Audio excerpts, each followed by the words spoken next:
Hello दोस्तों, the आइटिनरेटर में आपका स्वागत है। आज हम मुरुड जंजीरा की सैर करेंगे।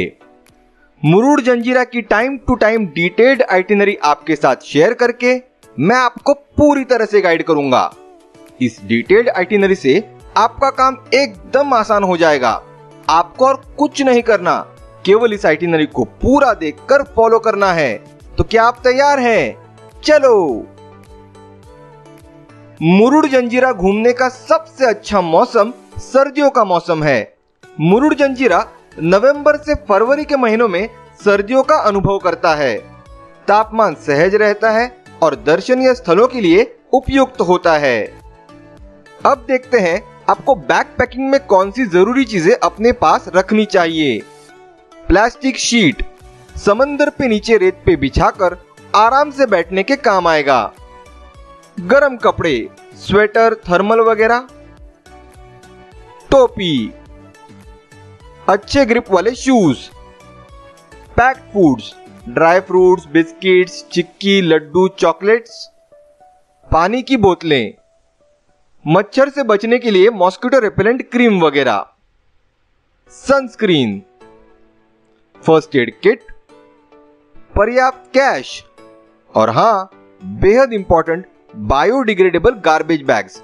सब कचरा इन बैग्स में जमा करना और कचरा पेटी में ही डालना।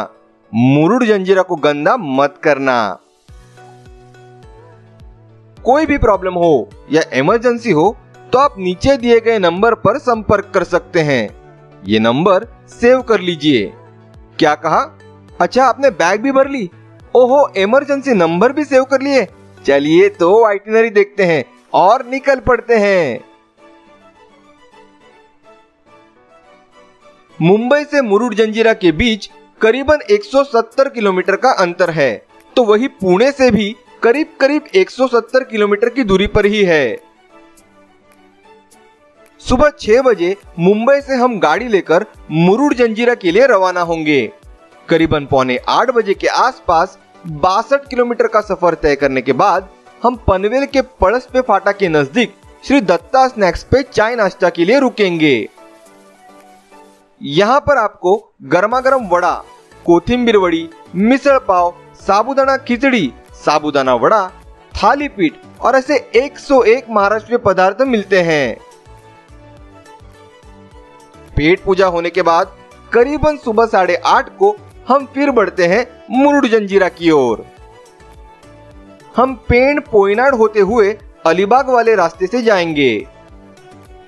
करीबन 57 किलोमीटर की दूरी तय करने के बाद 11 बजे के अंदर हम अलीबाग में प्रवेश करते हैं।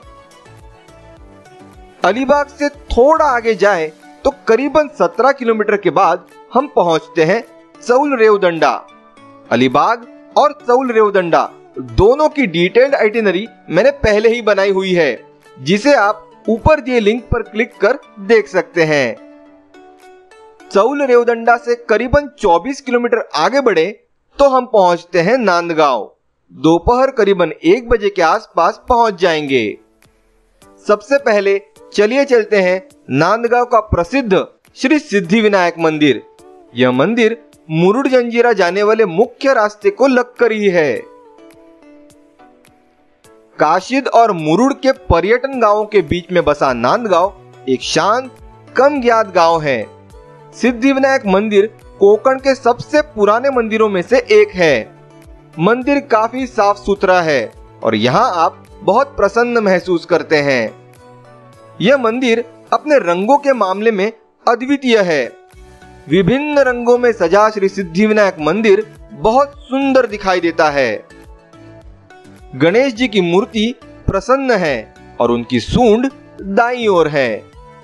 जैसा कि नाम सिद्धिविनायक है, आपकी इच्छाओं को पूरा करने के लिए वास्तव में यहाँ एक दिव्य शक्ति का अनुभव होता है।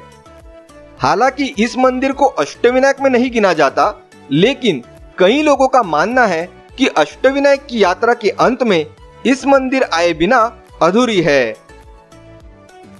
श्री सिद्धिविनायक के दर्शन के बाद दोपहर करीबन पौने 2 बजे अब हम होटल की ओर बढ़ेंगे। सर्विस क्वालिटी एवं बजट को ध्यान में रखते हुए मुझे 2 होटल पसंद आए हैं। पहला होटल है नील गार्डन रेस्टोरेंट एंड कॉटेजेस और दूसरा एक होम स्टे है जिसका नाम है नंदाई विला हॉलिडे होम। दोनों होटल बहुत बढ़िया है और तो और इनका खाना भी बहुत स्वादिष्ट होता है। दोनों होटल श्री सिद्धिविनायक मंदिर से काफी नजदीक होने के कारण केवल 15 मिनट में दोपहर करीबन 2 बजे तक पहुंच जाएंगे। चेक इन करें, फ्रेश हो जाए और होटल में बने स्वादिष्ट खाने का लुत्फ उठाइए। खाना खाने के बाद आराम तो बनता है, क्यों? अच्छा खासा आराम कर शाम करीबन 5 बजे हम चलेंगे पास ही में स्थित नांदगांव बीच, जहां हम केवल 15 से 20 मिनट में पहुंच जाएंगे। नांदगांव बीच घने नारियल के पेड़ों से घिरा हुआ है, इसीलिए यह मुख्य सड़क से साफ साफ दिखाई नहीं देता है। दिशाओं के लिए किसी भी स्थानीय से जरूर पूछें। नांदगांव बीच एक शांत और सुंदर बीच है। ज्यादा प्रसिद्ध न होने के कारण यहाँ बहुत कम लोग होते हैं, इसीलिए एकदम प्राइवेट बीच होने का आभास होता है। नांदगांव बीच बहुत उथला है, इसीलिए यहाँ पानी में नहीं खेल सकते। यहाँ वाटर स्पोर्ट्स वगैरह भी नहीं होते हैं। ये बीच खासकर टहलने और मनमोहक सूर्यास्त को एकदम आराम से देखने के लिए सबसे अच्छी जगह है। सही मायने में आप यहाँ एकदम रिलैक्स महसूस करते हैं। सूर्यास्त के बाद रास्ता भटकने से बचने के लिए अंधेरा छाने से पहले ही हम लौटेंगे होटल। होटल पहुंचने पर आपको जब भूख लगे तब खाना खा लें और जल्दी सो जाइए ताकि आपको ज्यादा से ज्यादा आराम मिले। होटल में नाश्ता कर सुबह 9:30 बजे आज हम कूच करेंगे जंजीरा किले की ओर। जंजीरा समुंदर के बीचों बीच एक द्वीप पर लगभग 22 एकड़ पर फैला हुआ है। यहाँ पहुंचने के लिए हमें राजपुरी गांव के जट्टी जाना होता है। होटल से 45 मिनट में करीबन 10:15 बजे तक राजपुरी जट्टी पहुंच जाएंगे। राजपुरी जट्टी से हमें बोट लेनी होगी जो हमें करीबन 1.5 किलोमीटर का सफर तय कर किले तक पहुंचाती है। जंजीरे किले का इतिहास काफी रोमांचकारी है। ये शुरू होता है 1490 में। पहले यहाँ सिर्फ एक पत्थर हुआ करता था। आसपास के कोली लोगों को समुद्री डाकुओं से एक सुरक्षित जगह चाहिए थी, जिस वजह उनके सरदार राम पाटिल ने लकड़े का एक ढांचा बनवाया जिसका नाम रखा गया मेढ़े कोट। यह क्षेत्र कूटनीतिक और सैन्य दृष्टि से बहुत महत्वपूर्ण था। इसी कारण अहमदनगर के निजाम शाह को मेढ़े कोट पर कब्जा जमाना था। निजाम शाह ने इस पर कब्जा जमाने के लिए अथक प्रयत्न किए लेकिन विफल हुए। आखिरकार 1527 में उसने अपने एक सूबेदार पीरम शाह, जिसे पीरम खान के नाम से भी जाना जाता है, उसे एक व्यापारी के भेष में माल से भरे 3 जहाजों के साथ मेढ़े कोट की ओर भेज दिया। पीरम शाह ने कोली सरदार राम पाटिल से कहा कि वो सूरत से आया हुआ एक शराब का व्यापारी है और समुद्री तूफान से स्वयं एवं अपने कीमती सामान को बचाने के लिए एक रात किले में रहने के लिए गुहार लगाई। भारतीय संस्कृति तो आप जानते ही हैं, अतिथि देवो भव। पीरम शाह पर विश्वास कर राम पाटिल ने उसे अनुमति दे दी। पीरम शाह का एक मंसूबा पूरा हो गया। अब उसने अगली चाल चली। राम पाटिल की अनुमति से खुश होकर उसने उन्हें ढेर सारी शराब तोहफे में दे दी। रात में जब सारे कोली शराब के नशे में धुत हुए, तब तीनों जहाजों में जो सामान के बक्से थे उसमें छुपे निजाम शाही सैनिक बाहर निकले और कोलियों पर आक्रमण कर मेढ़े कोट पर कब्जा जमा लिया। इसी के साथ इस जगह पर दाखिला हुआ सिद्धि संप्रदाय के लोगों का। सिद्धि संप्रदाय अफ्रीका के एबिसिनिया मतलब आज की तारीख में सोमालिया, इथोपिया क्षेत्र से आते थे। वे लोग इस जगह को जजीरा बुलाते थे जिसका अरबी में अर्थ होता है द्वीप। समय के साथ साथ जजीरा जंजीरा बन गया। पीरमशाह सिद्दी संप्रदाय का था। उसने मेड़ेकोट का नाम बदलकर महरूब जजीरा रख दिया। सिद्दी पीरमशाह 1527 से 1538 तक इस मेड़ेकोट का या महरूब जजीरा का सूबेदार रहा। 1538 के बाद सिद्दी बुरहान खान किले का सूबेदार बना। सिद्दी बुरहान खान ही वो व्यक्ति था जिसने लकड़े की किलेबंदी को तोड़कर उसे एक पत्थर वाले किले में तब्दील किया। 22 एकड़ में फैले विशाल जंजीरा को घूमने के लिए नाविक हमें केवल 45 मिनट का समय देते हैं, जो मेरे हिसाब से काफी कम समय है, खासकर मेरे जैसे इतिहास प्रेमियों के लिए। कोई भी किला जीतने के लिए उसके मुख्य द्वार की दिशा पता होना काफी महत्वपूर्ण होता है। जंजीरा का मुख्य द्वार इस तरह से बनाया है कि वो नजर ही नहीं आता। जब आप किले के एकदम पास में केवल 40 फीट की दूरी पर पहुंचते हैं, तभी मुख्य द्वार दिखाई देता है।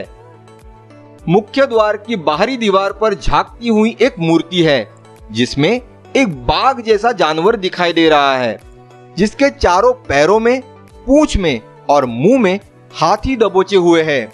इसे शरव का शिल्प कहते हैं। ये एक प्रतीक है जो जंजीरा के शासक की ताकत दर्शाता है। किले के अंदर प्रवेश करते हुए दाईं ओर अब हम वहां चलेंगे जिसके लिए जंजीरा प्रसिद्ध है। किले के मुख्य द्वार के ऊपर से समुंदर की ओर नजर गड़ाए 3 विशाल तोपें यहां तैनात हैं। इसमें पहली है कलाल बांगड़ी, भारत की तीसरी सबसे बड़ी तोप है। इसकी रेंज 12 किलोमीटर है और इसका वजन 22 टन। 22 टन समझते हैं? 22,000 किलो। इतनी विशाल तोप को बाहर बनवाकर किले में लाना संभव नहीं है, इसीलिए इसे जंजीरा पर ही बनवाया गया। पंचधातु से बनी ढेर सारी कंगन या चूड़ी समान रिंग्स को आपस में जोड़कर ये विशाल तोप बनाई गई। पंचधातु से बनने के कारण ये तोप को अगर आप कड़ी धूप में भी छुएं तो ये बिल्कुल भी गर्म नहीं होती। कंगन या चूड़ी को मराठी में बांगड़ी कहते हैं और कंगन की खनखनाहट को मराठी में कलकलाट कहते हैं। इस तोप से जब हमला किया जाता तब बहुत जोरदार आवाज होती थी, जिसे बांगड़ी की कलकलाट से जोड़कर इस तोप को कहा गया कलाल बांगड़ी। कलाल बांगड़ी के बगल में स्थित जो तोप है, उसका मुख गाय के मुख के समान होने के कारण इसे गाय मुख या लांडा कासम कहते हैं। इसकी रेंज 6 किलोमीटर है और इसका वजन 8 टन अर्थात 8,000 किलो है। उसी के बगल में तीसरी तोप है। इसकी विशेषता यह है कि जब इससे हमला किया जाता तब गोला कहां से आ रहा है यह सामने वाले को बिल्कुल नजर नहीं आता था। इसीलिए इसे चावड़ी या जंजीरा की चालाक लोमड़ी के नाम से जाना जाता है। इसकी रेंज 9 किलोमीटर है और इसका वजन 16 टन अर्थात 16,000 किलो है। इन तोपों के अलावा भी काफी सारी छोटी मोटी तोपें किले में जगह जगह नजर आती हैं। कहते हैं जब जंजीरा का रुतबा पूरे शान शौकत में था तब किले में 572 तोपें किले की सुरक्षा के लिए तैनात थे। अद्भुत नहीं? किले में 19 बुरुज हैं जो आज भी बरकरार हैं। बुरुज 40 से 50 फीट ऊंचे हैं और उन हर बुरुज पर तोपों के लिए खास खिड़कियां हैं। अब एक विशेष टिप, किला घूमते समय बच्चों का विशेष ध्यान रखें। बुर्ज की खिड़कियों के ज्यादा निकट मत जाइए। किले में एक विशेष टेहळणी बुरुज है जिसमें चारों दिशाओं में देखने के लिए अनेक खिड़कियां हैं, लेकिन इस बुरुज को अंदर से इस तरह से बनवाया है कि वहां की खिड़कियों से अंदर मौजूद सैनिक समुद्र में फैले दुश्मन को बड़ी आसानी से देख सकता है, लेकिन बाहर से बुरुज के अंदर का कुछ भी दिखाई नहीं पड़ता। बहुत ही अद्भुत निर्माण। जंजीरा अब खस्ता हाल में है। समुंदर के बीच बने जंजीरा में मीठे पानी के दो विशाल तालाब आज भी देखे जा सकते हैं। इन दोनों तालाब में जो सबसे बड़ा है उसे कहते हैं शाही तालाब। शाही तालाब लगभग 60 फीट गहरा है।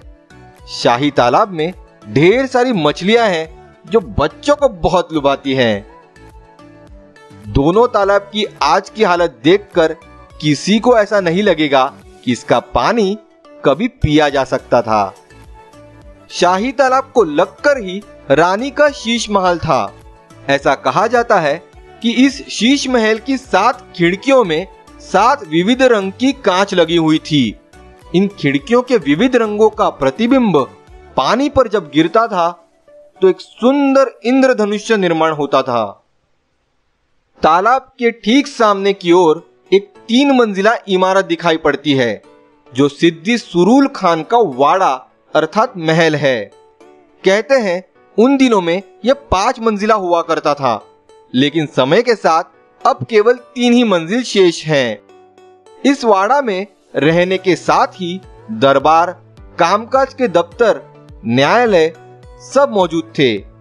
जंजीरा के एक ऊंचे स्थान पर मौजूद नगार खाना आज भी देख सकते हैं, जहां समय समय पर नगाड़ा बजाकर कामकाज के लिए संपूर्ण किले के लोग वाड़ा में पेश हो जाते थे।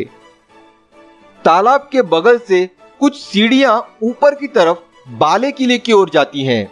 ये एक ऊंचा स्थान होने के कारण यहां से केवल बाहर ही नहीं बल्कि अंदर से संपूर्ण जंजीरा पर निगरानी रखी जाती थी। आज यहां तिरंगा लहराने के लिए खंबा लगाया है। यहां से बहुत सुंदर नजारा दिखाई पड़ता है। कुछ ही दूरी पर जंजीरा किले में नीचे की ओर जाती कुछ सीढ़ियां दिखाई देती हैं। कहते हैं ये सीढ़ियां 60 फीट नीचे जाती हैं, जहां समुंदर की नीचे से सीधे राजपुरी गांव जाने के लिए भूमिगत सुरंगी रास्ता है, जो फिलहाल भारत सरकार ने बंद किया है ना अद्भुत। जंजीरा किले में पीछे की ओर एक खुफिया रास्ता है जो सीधे समुंदर की ओर बढ़ता है। इसे चोर दरवाजा या दरिया दरवाजा कहते हैं। युद्ध के कठिन समय में राजा को बचकर निकलने हेतु यह बनवाया था। क्या लगता है आपको, इस दरवाजे का इस्तेमाल हुआ? नहीं, क्योंकि जंजीरा को कोई जीत ही नहीं पाया। यहां तक कि स्वराज्य संस्थापक छत्रपति शिवाजी महाराज भी उसे जीत न पाए। हुआ यूं कि जो सिद्दी थे वे आसपास के गांव के लोगों को काफी परेशान करते थे, काफी अत्याचार किया करते थे। त्रस्त लोगों ने छत्रपति शिवाजी महाराज से सिद्दियों से बचाने के लिए गुहार लगाई। जंजीरा को जीतने के हेतु छत्रपति शिवाजी महाराज राजपुरी आए और राजपुरी का किला भी जीत लिया। अब वे जंजीरा पर आक्रमण करने ही वाले थे कि उन्हें पता चला कि बीजापुर से अफजल खान ने महाराष्ट्र पर हमला बोल दिया है। अफजल खान को रोकने के लिए छत्रपति शिवाजी महाराज को मजबूरन जंजीरा को जीते बिना ही लौटना पड़ा। अफजल खान को तो महाराज ने महाबलेश्वर के नजदीक प्रतापगढ़ किले पर बखूबी निपटा दिया। महाबलेश्वर की आइटिनरी में मैंने इस प्रसंग का विस्तार में वर्णन किया है। महाबलेश्वर आइटिनरी की लिंक मैंने ऊपर दे दी है, जरूर देखिए। छत्रपति शिवाजी महाराज ने कई और निरंतर प्रयास किए। जंजीरा को चुनौती देने के लिए उन्होंने 1676 में जंजीरा के पास ही एक और समुद्र किले का निर्माण किया, जिसे पद्मदुर्ग या कासा किले के रूप में जाना जाता है। यह जंजीरा के उत्तर में स्थित है और जंजीरा से दिखाई भी देता है। काफी कोशिशों के बावजूद जंजीरा को काबिज करने का महाराज का सपना अधूरा ही रह गया। छत्रपति शिवाजी महाराज के पश्चात उनके बेटे छत्रपति संभाजी महाराज ने भी जंजीरा हासिल करने का प्रयत्न किया, लेकिन वे भी जंजीरा को जीत नहीं पाए। इतना ही नहीं, आगे चलकर ब्रिटिश, पोर्तुगीज, डच सभी ने खूब प्रयत्न किए, लेकिन जंजीरा अजेय ही रहा। 45 मिनट में जंजीरा घूमने के बाद हम जिस नाव से यहाँ आए थे उसी में बैठकर वापस राजपुरी जेट्टी दोपहर करीबन 12:30 बजे तक पहुंच जाएंगे। राजपुरी जट्टी से अब हम बढ़ते हैं खोखरी टूम्स की ओर। 15 मिनट में करीबन दोपहर 12:45 बजे तक पहुंच जाएंगे। खोखरी टूम्स जंजीरा शासकों के 3 विशाल पत्थर की कब्रें हैं। सबसे बड़ा सिद्दी सुरुल खान का मकबरा है, जो 1707 से 1734 तक जंजीरा का प्रमुख था। सुरुल खान की कब्र उनके जीवन काल के दौरान ही बनाई गई थी। 2 छोटी कब्रों में से एक सिद्दी कासम की है, जिसे आमतौर पर याकूत खान के नाम से भी जाना जाता है, तो दूसरी छोटी कब्र उनके भाई खैरियत खान की है, जो जंजीरा की कमान में थे। याकूत खान और खैरियत खान के मकबरे में एक अरबी शिलालेख देखा जा सकता है। कब्रों की वास्तुकला काफी खूबसूरत है। खोखरी टूम्स से समुद्र का बहुत सुंदर नजारा दिखाई देता है। ये एक लोकप्रिय स्थान नहीं है, इसीलिए आप शायद ही कभी यहाँ लोगों को पाएंगे। कुछ समय बिताकर करीबन दोपहर 1:30 बजे पेट पूजा करने के लिए अब हम चलते हैं पानवलकर खानावळ। पानवलकर खानावळ एक घरेलू मेस है। कोंकणी शाकाहारी और नॉनवेज फूड के लिए पानवलकर खानावळ बहुत प्रसिद्ध है। यहाँ का खाना बहुत फ्रेश और स्वादिष्ट होता है। ये एक हाईफाई होटल नहीं, बल्कि एक छोटा सा घर है, इसीलिए आप जो ऑर्डर देते हैं वो आपके लिए खास एकदम ताजा पकाया जाता है। इसीलिए 30 से 40 मिनट की प्रतीक्षा करनी पड़ती है। इनकी वेज थाली के साथ साथ नॉनवेज में पापलेट, सुरमई, केकड़े और पेय में सोल कड़ी बहुत प्रसिद्ध है। पानवलकर खानावळ के स्वादिष्ट खाने का लुत्फ उठाकर करीबन शाम 4 बजे चलिए अब चलते हैं पास ही में स्थित मुरुड बीच।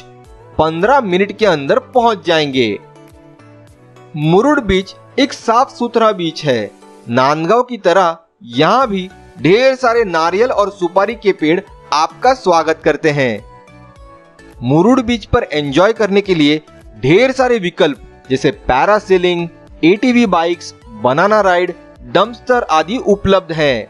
इसके अलावा घुड़सवारी, बैलगाड़ी की सवारी और ऊंट की सवारी भी उपलब्ध है।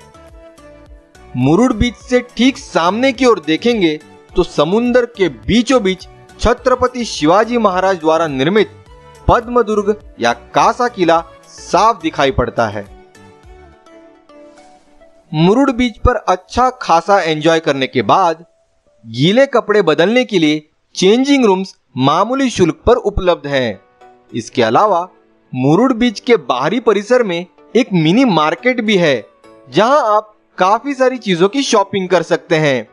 इस मार्केट में आप योग्य दरों में कोकण के प्रसिद्ध मौसमी फल जैसे कटहल, आम, चावल, कोकम, सूखी मछली आदि खरीद सकते हैं। सूर्यास्त के बाद अंधेरा छाने से पहले अब हम मुरुड बीच से निकलते हैं और लौटते हैं अपने होटल।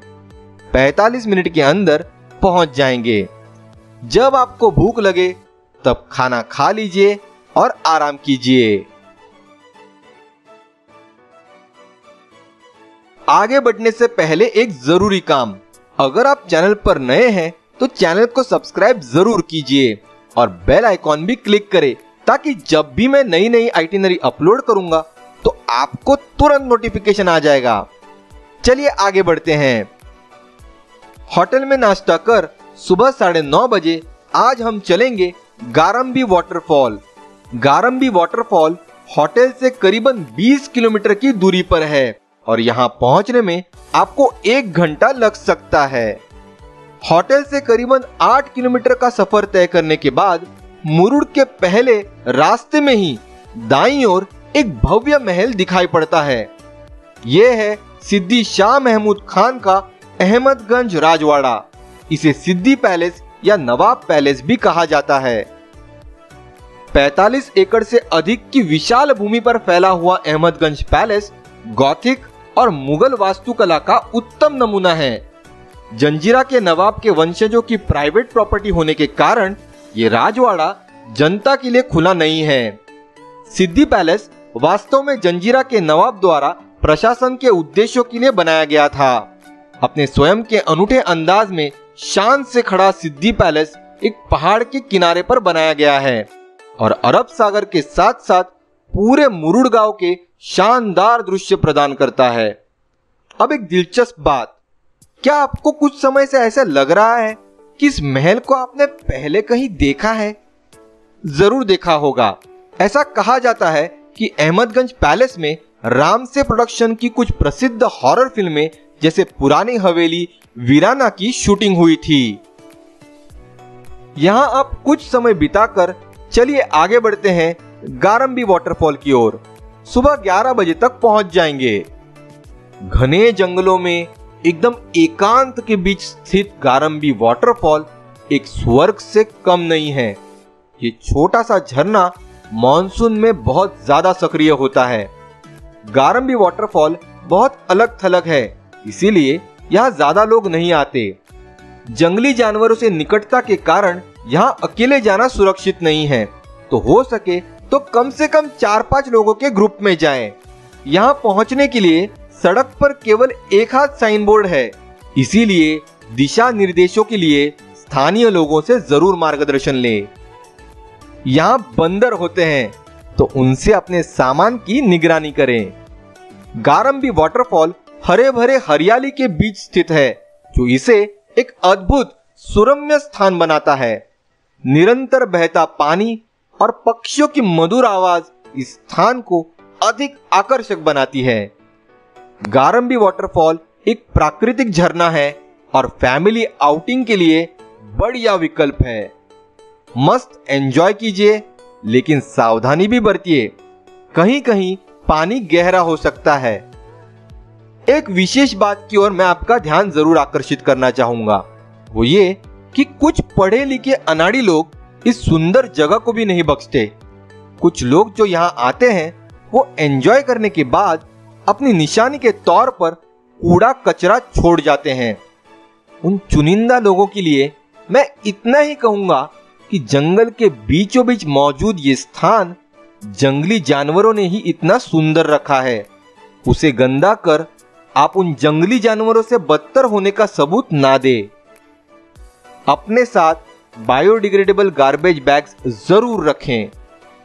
गारंबी वाटरफॉल के सुंदर परिसर में आप आसानी से कुछ घंटे बिता सकते हैं।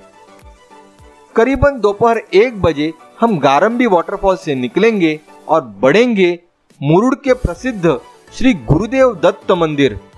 आधे घंटे के अंदर करीबन दोपहर 1:30 बजे तक पहुंच जाएंगे। श्री गुरुदेव दत्त मंदिर ऊंचाई पर स्थित होने के बावजूद यहां आप वाहन से पहुंच सकते हैं। भगवान श्री दत्तात्रेय की मूर्ति बहुत सुंदर और मनमोहक है। मंदिर का परिसर सुखदायक है और यहाँ बहती शीतल हवा आपको प्रसन्न कर देती है।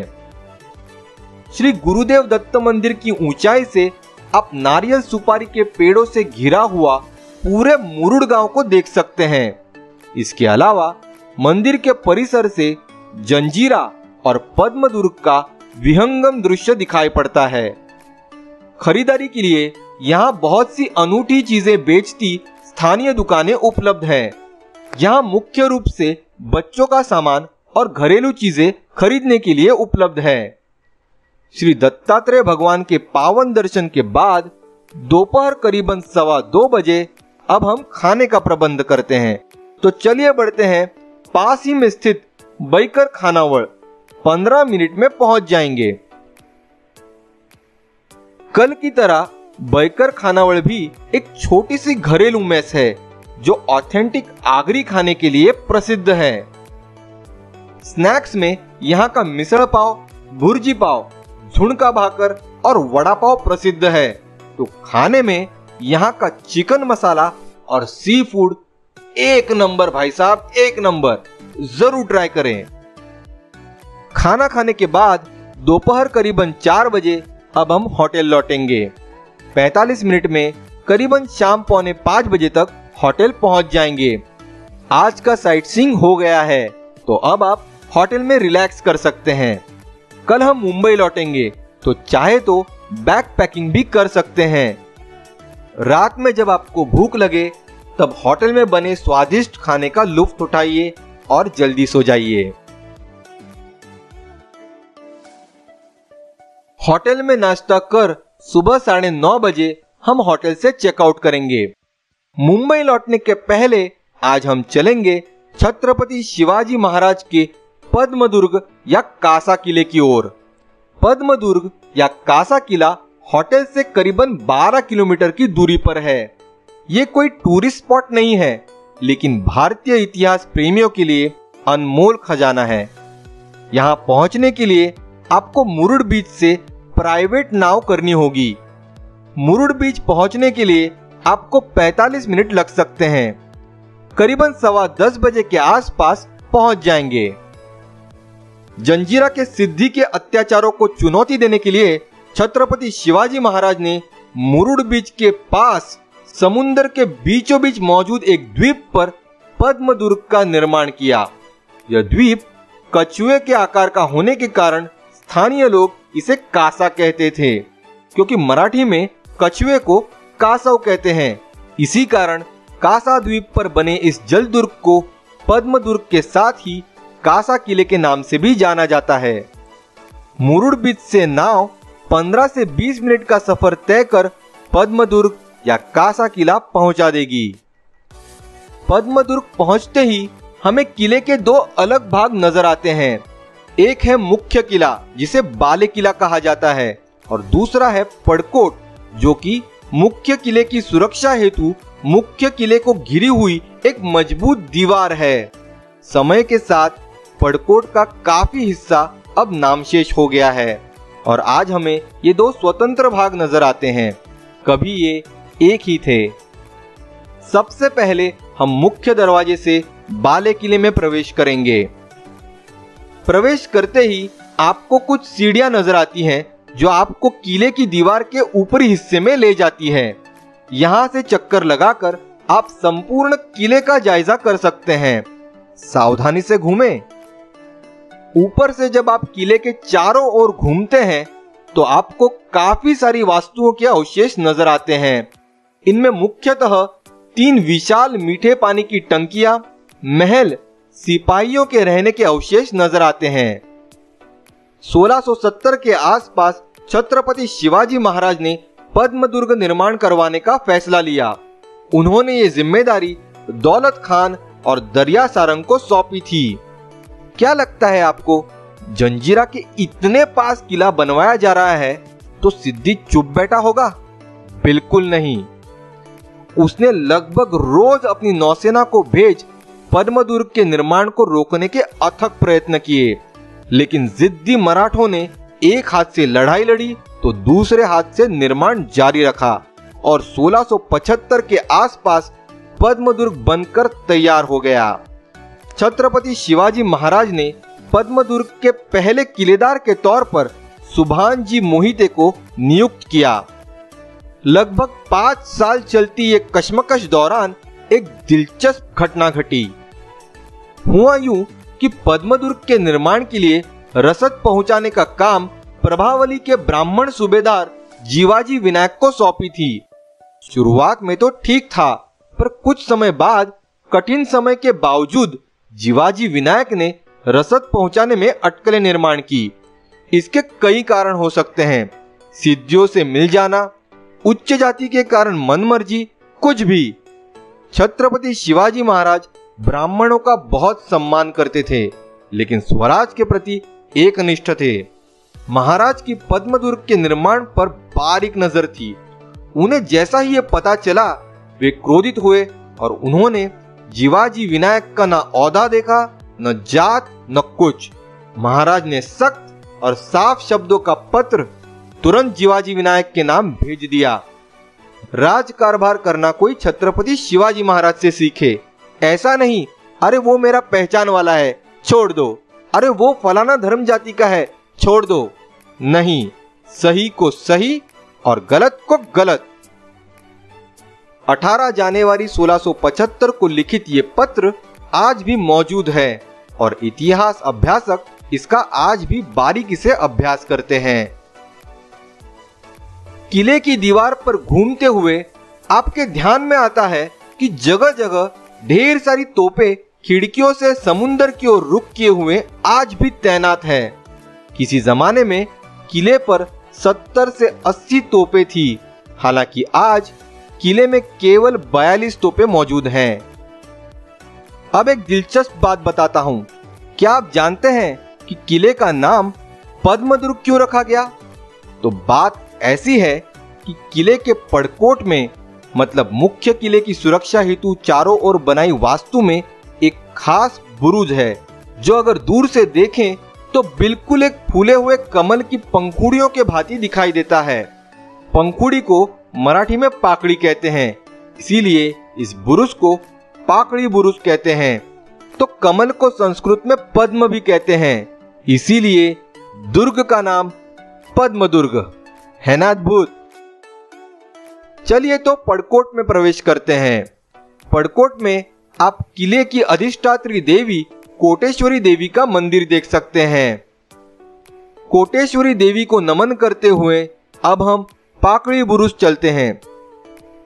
यहां पहुंचकर आप एकदम नजदीक से बुरुज की कलात्मक निर्माण को निहार सकते हैं। देखिए ना, कितनी सुंदरता से यह बनाया है। वाह, मजा आ गया। पाकड़ी बुरुज के बीचों बीच आप ध्वज स्तंभ के अवशेष देख सकते हैं, जहां किसी जमाने में मराठों का भगवा शान से दुश्मन को आंख दिखाता था। पद्मदुर्ग इतिहास की एक अनमोल वास्तु को भेंट देने के बाद अब हम जिस नाव से आए थे उसी नाव से मुरुड बीच की ओर लौट जाएंगे। दोपहर 12:30 बजे तक अगर हम पद्मदुर्ग से निकले तो 1 बजे तक मुरुड के किनारे पहुंच जाएंगे। बहुत भूख लगी है ना? आज आपकी जहां मर्जी हो वहां खाना खा सकते हैं। कोई नया ऑप्शन ट्राई कर सकते हैं या कोई पुराना ऑप्शन रिपीट कर सकते हैं, आपकी मर्जी। खाना खाने के बाद सुंदरता और इतिहास से परिपूर्ण इस स्थान को हम टाटा बाय बाय कहेंगे और अलीबाग वाले मार्ग से मुंबई की ओर बढ़ेंगे। 3 बजे तक अगर हम मुरुड से निकले तो रात 9 बजे तक मुंबई पहुंच जाएंगे। अगर आपके पास कुछ और दिनों का वक्त है तो आप मुरुड जंजीरा के साथ ही उसी के पास स्थित चौल रेवदंडा की भी सैर कर सकते हैं, जिसकी डिटेल्ड आइटिनरी मैंने पहले से बनाकर रखी है। ऊपर दिए लिंक पर क्लिक कर देख सकते हैं। चलिए दोस्तों, अब मैं आपकी अनुमति लेता हूं। आपके लिए इसी तरह के एक से बढ़कर एक डिटेल्ड आइटिनरी लाता रहूंगा। तब तक मस्त रहें और घूमते रहिए। मिलते हैं अगली आइटिनरी में। Bye bye.